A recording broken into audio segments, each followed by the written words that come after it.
Hi, welcome back to the channel. I'm Michelle, and today I'm going to be participating in another collab video. This collab is hosted by Shauna from Making Everyday Magic, and I'll make sure to link the playlist down below in the description box for you to follow along. So the topic for this collab video is homeschool budget.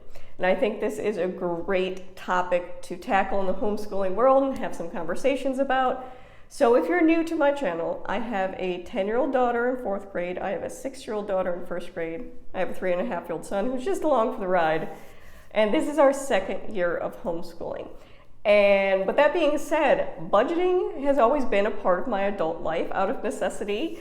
I have videos on my channel about our household budget and how I kind of organize that. I also have last year's homeschool budget, and in the last couple months I put up a more recent what we've spent so far this school year, because I think it's really good. One of the best things you can do is actually set up a budget for your homeschool, because I think, you know, it does a lot of great things. One, it's very easy to overspend in homeschooling, so actually tracking what you're spending and paying attention to the resources you're purchasing I think is really helpful. But on top of that, we are a single income family. We're a family of 5, and I have to keep track of what we're spending because we only have a certain amount of money that can go towards homeschooling. And I think that's what is great about these topic videos, is that we're seeing different perspectives, different situations people are coming from, and I think that's wonderful.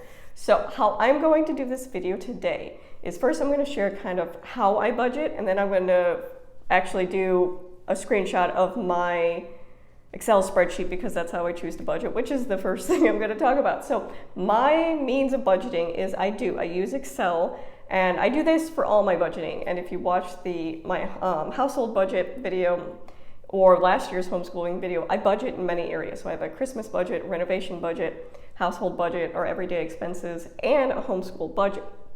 And that's just because, again, I need to know where our money is going so I know how much money we have to spend on certain areas, and things like charitable giving and saving money for trips and things like that. Those things are a priority to me. So in order to be able to do those things, I have to be able to prioritize my spending. So I do an Excel spreadsheet. I've always done that. That's just the easiest way for me to plug in numbers. Again, Excel, the great thing about it is you can just plug in formulas. But you can also do long-term tracking. And one of the things I'll show you in my budget is I do foreshadowing, planning, and spending. So if I know I'm going to spend this amount of time during the school year, I can plug it into my normal household budget and see how that will affect the numbers. So one of the things I probably do a little differently is I don't do bulk homeschool purchases. So like the end of the school year, I don't buy the entirety of next year's homeschool curriculum. Well, for a couple of reasons. One, I can't afford that. You know, we're talking thousands of dollars, or at least $1,000, probably somewhere between $1,200 to $1,400. I can't do a lump sum of that. I know some people do like a sinking fund where they put money towards that every month, or they take their tax return if they get any back and they put that towards homeschooling expenses. There's a variety of ways you could do it. For me personally, the way I have found that works the best within my budget is just to purchase things as needed. So a lot of our curriculum, we don't necessarily end, because we're year-round homeschoolers, we don't necessarily have an end date. We just, continue on with the next thing. So very rarely am I buying like large quantities of the next grade level. It's nothing like that. Especially with my 6-year-old, she tends to actually switch a lot of her curriculum over in January. So her math, I had to buy the next level of math in January, not, in August or September when the school year would start. And I don't do a lot of I don't purchase really ahead of time. I don't do that because we year round, there are changes throughout the year, and what we may be doing in summer will impact the things we do in the fall. So I try not to pre-purchase ahead of time. I am also not one of those people that can purchase things to just look at them. I don't have those financial resources, so I really have to have a plan going into homeschool, and part of that plan is knowing how much money I can spend, because that will greatly influence the choices I have for curriculum or resources or classes or whatever I want to use that money for. Because I can't afford to do it all, but I can prioritize the things I really want to do. And knowing that number before going into purchasing curriculum, I think, is really helpful. So I'm going to turn you around and I'm going to show you kind of the layout of my homeschool budget, what I've spent this year. I'm also going to show kind of where the bulk of our money went, because I think that's one of the awesome things about Excel too, is you can kind of, make different charts and see where your money is going, which is super helpful to me. Welcome to my homeschool budget. So as you can see here, I do a lot of different budgeting. And one of those budgets is homeschool budget. So you can see here I have last year's budget on here. And again, check out that video I have if you want specific walkthroughs of that. But you can see for last year's budget, this is what I spent. And then I also broke it down, how much did I spend on Torchlight? How much did I spend on math? How much did I spend on language arts?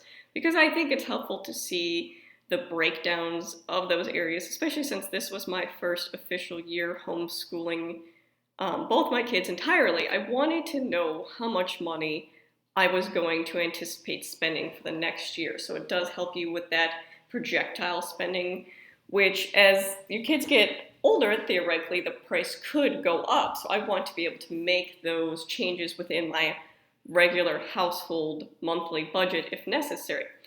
So we are on this school year. So I have my 10-year-old daughter in 4th grade, I have my 6-year-old daughter in 1st grade, and these are our group subjects. So I'm going to go through this really quick. I'll talk a little bit about that, and I'll show kind of the projections I have.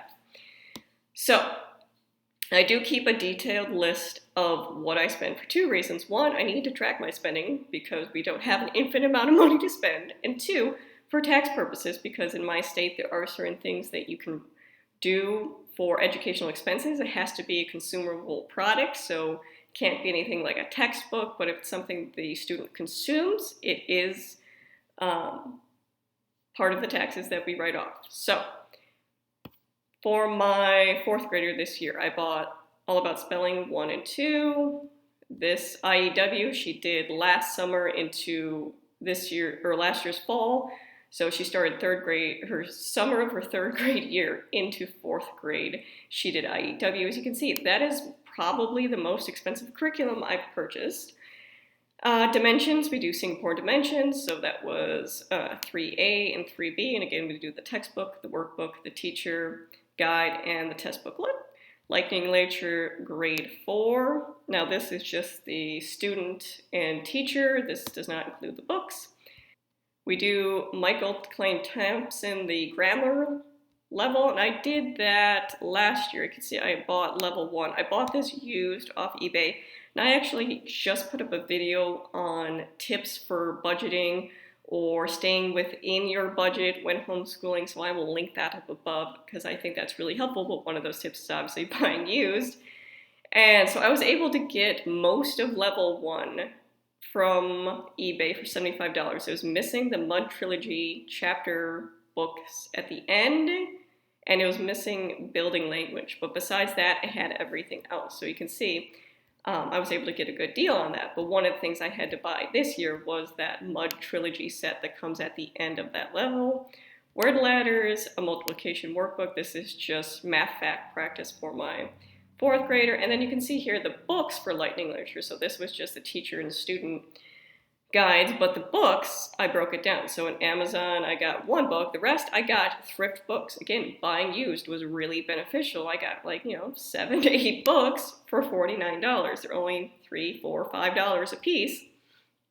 And that was her core work. So language arts, math, and then going on to my 6-year-old 1st grader. So she started the beginning of the school year, finishing up kindergarten and going into 1st grade. So again, she switches more over in January than the August, September time. So I bought KB for her, and I bought 1A and 1B from Dimensions for her. I got some readers for her, and again, I have a video on that if you want to see the Trophies and Journeys readers I bought for her. But again, bought those used off thrift books, so I got a ton of books for $56. All About Reading level 2, I didn't have to purchase because, again, one of the tips of that video is asking your friends. We're part of a co-op, and another mom was willing to let me use her copy that she had already gone through and her kids had aged out of. So really grateful for that, but that is a money savings that really makes a difference. So again, ask your other homeschool friends, co-op members, what they have available if they're willing to share it. So group, so this, we did a human body study last summer, so that is a book I had to buy. And again, these are the books, some books purchases. So I just fill this out as I purchase the books. I don't like go back and do it, that would take forever. So as I purchase a resource or a curriculum, I write it down here so I don't have to backtrack. So I bought the Hardcourt art books, the 1st through 4th grade. So I got 4 books, again, $24 on Thrift Books. The 4th grade health book from Hardcourt I bought, Thrift Books. I bought a History Unboxed, I forget which, I think this was for the Thanksgiving unit. And the Thanksgiving books we used, because we did a specific Thanksgiving unit talking about Native Americans. Check out that video if you want to see more specifics on those exact resources, but the total was $46.29. For co-op, one of the classes I taught was photography, so that's a book I purchased, again, used. Some body books I got for that human body study.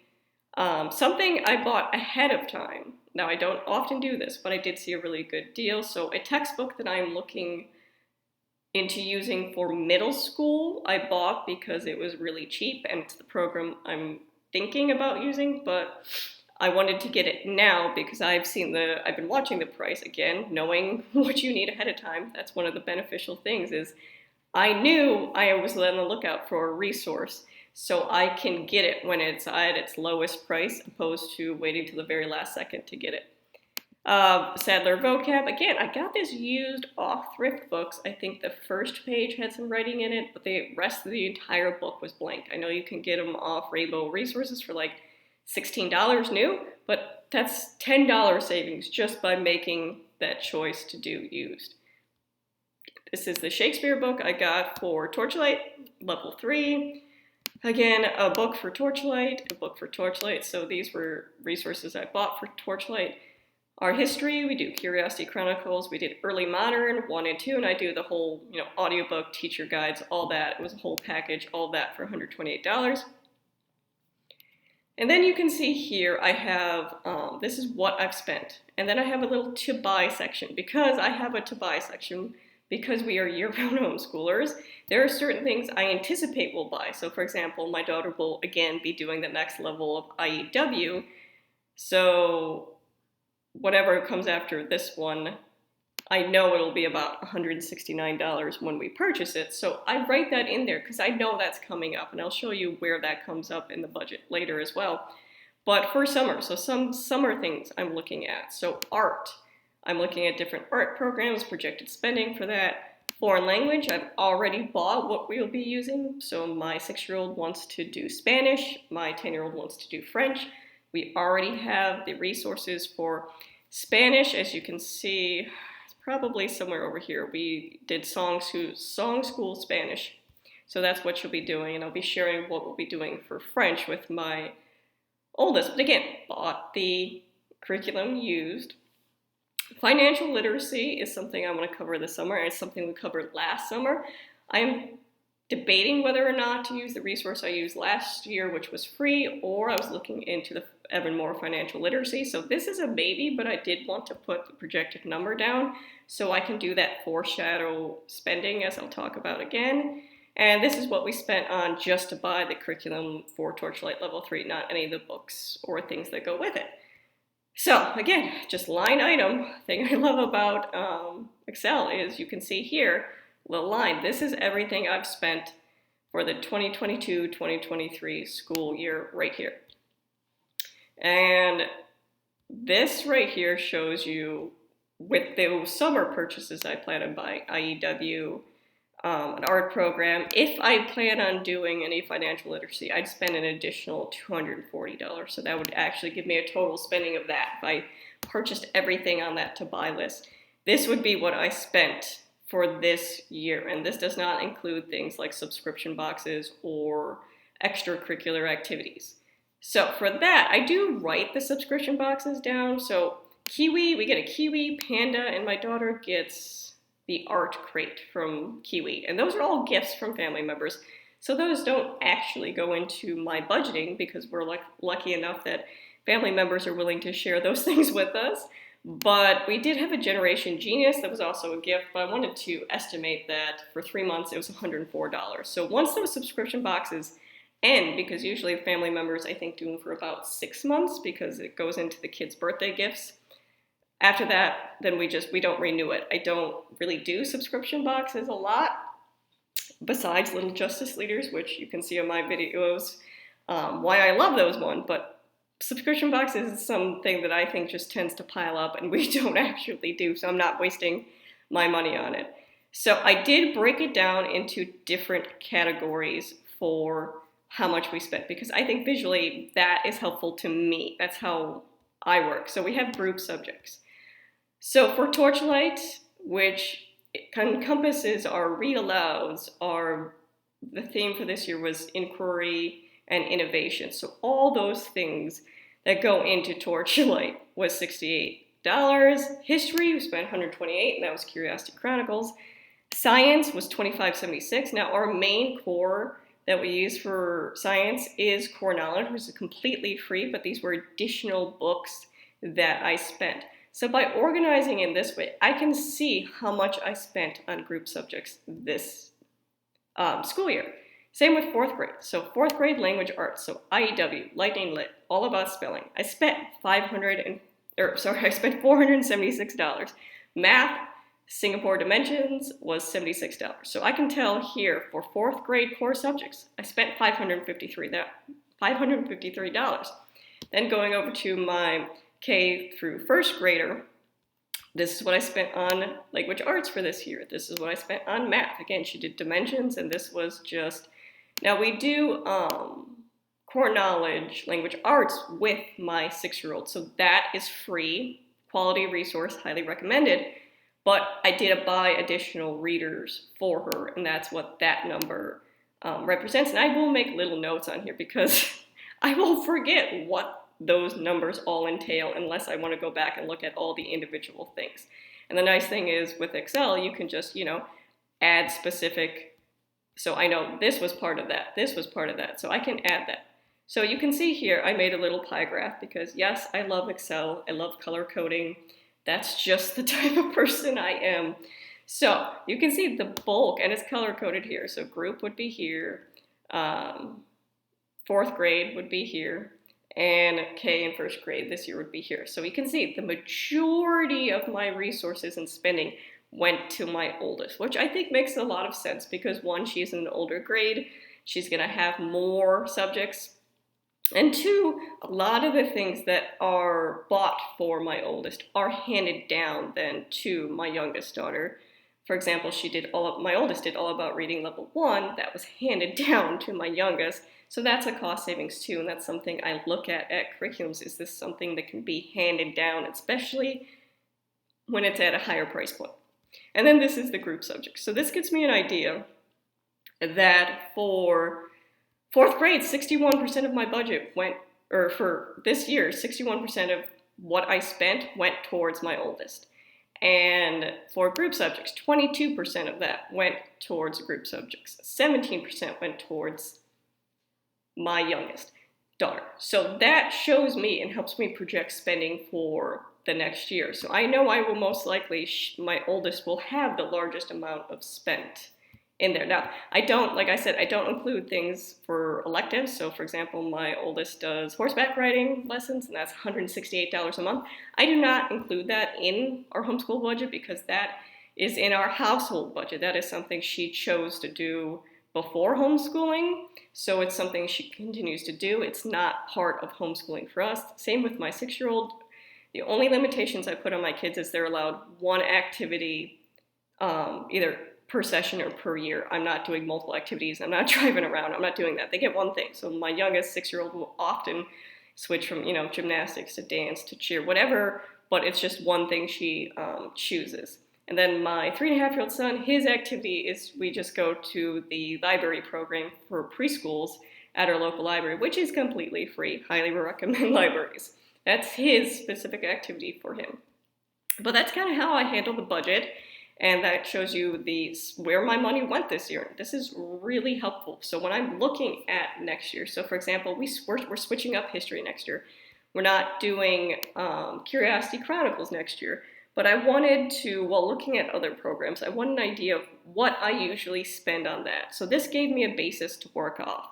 That I had to buy some book resources that went with the history curriculum we chose for next year. And I use this as a guide to say, okay, I don't want to go over that number. I can, but I want to try to keep it under that number. So you can see I did last year, this is what I spent, $1,485, and this year, $1,484. And you can see that's pretty spot on. So by being able to track and spend that, I can really see how much money I'm going to spend, and I'm not overspending, which is really key to the budget. So over here, I do have, of course, next year's projected spending. So I have my 10, who will be 11-year-old. So I have 5th grade. I have my 6th, 7-year-old will be a 1st/2nd grade year, again, because she switches over in January. This is our group work, and again, I just write it down as I'm coming across it. If you see it highlighted in yellow, that means I've already purchased it. That means I have it, which is awesome because when I'm going on, again, one of the things we do is we buy as needed. I'm going to show you that really quick. So for example, in April, I knew I wanted to buy I am personally learning to play piano, and I use Hoffman and Cami. I've been using the free YouTube videos to go with that, and that's worked perfect for me. Before my oldest, my 10-year-old, she wants to learn piano, and I know she's going to need a little bit more music theory practice than necessarily I did. So I went ahead, and when they were on sale, I purchased the year package, the $143. So what's nice is both my daughter and I can access it and use the resources available for that. But I knew in April, that's how much money I would have to have going through for homeschooling expenses. So I can put that in my monthly budget and make sure it fits. Same with May. May, I know I'm going to have to buy the next level IEW. I know that's going to cost me $169. That can be a line item in my normal monthly budget, so I know how much I'm spending. Same with June. We're going to be purchasing an art program, and this is Rainbow Resources, so things I plan on buying from Rainbow Resources either for the beginning of next year or next school year, or what we'll be using during the summer. And July, I believe this is mostly the books for Lightning Lit grade 5. But again, this allows me to project that in July, I need to make sure I have $82 that I can put towards homeschooling. And some people, having that lump sum of money right away is beneficial. But to me and my budget, because we work on a single income, it's easier for me to know that taking small amounts out of our budget every now and then, because obviously this is probably a larger amount of spending we'll be doing, but August, I'm not going to be spending anything. September, I'm not going to be spending anything. But it's easier for my budget to take out $150, $170 than $1,000. If you can understand where I'm coming from, that these numbers are a lot easier to manage my budget than larger numbers. And then the nice thing about buying as needed is I'm not wasting resources. I'm not buying things I'm not using. I'm using what I have, which is a cost savings in the long run. I'm not switching curriculum. I'm not going from thing to thing. I really stick to what I have, and it is a cost savings in the long run. So back to this. So as you can see, this is fall, winter, and winter to spring. These are projected spending I plan on doing. So I know I'm going to have to get the next level of dimensions. I know I will have to buy the next level of Lightning Lit, because when she finishes IEWs, when we go into the next level of Lightning Lit, grade 5, I plan on purchasing All About Spelling level 3. Again, they switched their programming up, and they don't have, I want to try the colored version and the workbook that they came out with, but level 3 and level 4 won't be available this year, so I'm hoping next school year, 2024, they will have it available. So I just push that to the end of the year. But again, projected spending for what I plan on buying, and anything highlighted is something I've already bought, so I don't have to worry about it. So if I have an extra $50, $100 that month to spend, I can buy projected spending items if necessary. But again, I follow this number to see where I'm at, to see that I'm not overspending, that I have the resources. And there are, of course, months, yes, where what I want to buy, I don't have the resources for, and I have to make do with what I have. Last year we did have some budgetary things happen, some repairs that had to happen to our van and things like that, that squeezed the budget and caused me to make some budgetary cuts. But that's real life. That's what being a working class person is, that you have to make decisions like this. You have to prioritize your spending, and knowing where your money is going to help you with those decisions. When you're looking at curriculum, it's not just, the PDF download. How much are the resources that go with that you're going to have to purchase?